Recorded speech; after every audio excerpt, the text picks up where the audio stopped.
Am I the asshole for asking a date not to eat cured meats in the car? Quite a short one. I'm seeing a guy at the moment, just casual. No chance of anything more, as I'm not looking for that. He's a quite big meat eater, whereas I'm vegan. I generally Oh, like to think I'm quite easygoing and adaptable as a vegan. I'm fine eating at a restaurant with meat eaters, and if I'm hosting a party, barbecue, etc., I'm cool with my friends bringing their food along if they want any meat, but I just don't provide it. However, this guy is taken to buying packets of cured meat as a snack, and he eats them in my car in the passenger seat every time I pick him up. He travels to see me.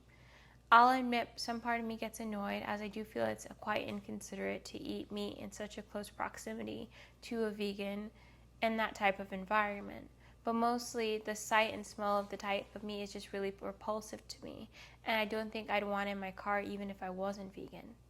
The other day, I asked him if he could eat the cured meats before I pick him up, or wait until we're out of the car and back at my place before he eats them. And he got funny with me and made a few comments about how I can't expect everyone else to cater to my veganism and he can eat what he likes.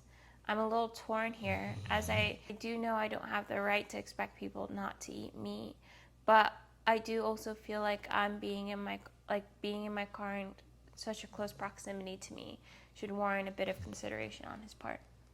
yeah, he should be a bit more considerate because sometimes, like, what if you just switch it to like deviled eggs?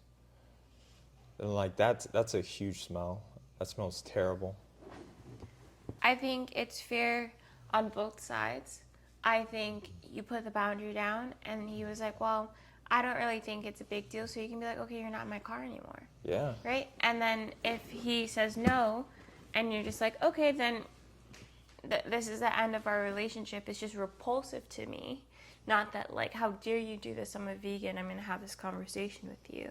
Then I think, like, you put the boundary down. If he says no, then okay, then I'm not going to be around you anymore. Then I'm not going to pick you up in my car. You can either find your way to my house or we can just end the relationship if it's that much of a boundary. Yeah. I think that's it.